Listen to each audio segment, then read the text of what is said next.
आइए जानते हैं देवकी और वसुदेव जी के पिछले जन्म की कथा। बहुत समय पहले त्रेता युग में सुतपा नाम के एक महर्षि और उनकी पत्नी पृथ्वी रहते थे। दोनों अत्यंत तपस्वी और धर्मनिष्ठ थे। एक दिन उन्होंने मन ही मन सोचा, भगवान तो सबके पालन करता है, पर कैसा सौभाग्य होगा अगर स्वयं प्रभु हमारे पुत्र बनकर हमारे घर पधारें। हम उन्हें गोद में खिलाएं, उनके साथ खेलें और उनके बाल रूप का दर्शन करें। यह सोचकर दोनों ने गंगा तट पर दीर्घ काल तक कठिन तप शुरू किया।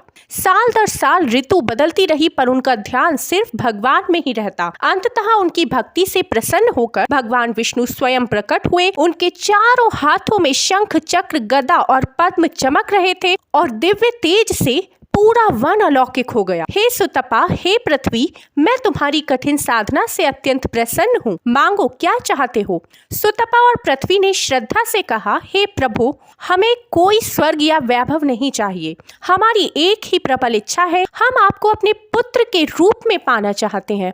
हमें आपका बाल रूप चाहिए।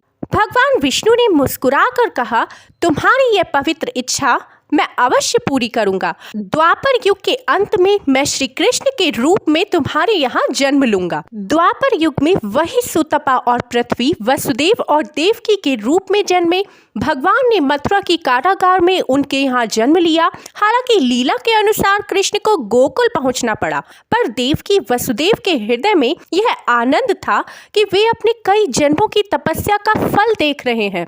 स्वयं परमात्मा उनके पुत्र बने हैं। यह उनकी हजारों वर्षों की तपस्या का फल था। यह कथा हमें सिखाती है कि भगवान को पाना आसान नहीं, परंतु प्रेम, भक्ति और धैर्य से असंभव भी संभव हो जाता है। अगर वीडियो अच्छी लगी हो तो कृपया चैनल को लाइक, शेयर और सब्सक्राइब कीजिएगा। धन्यवाद।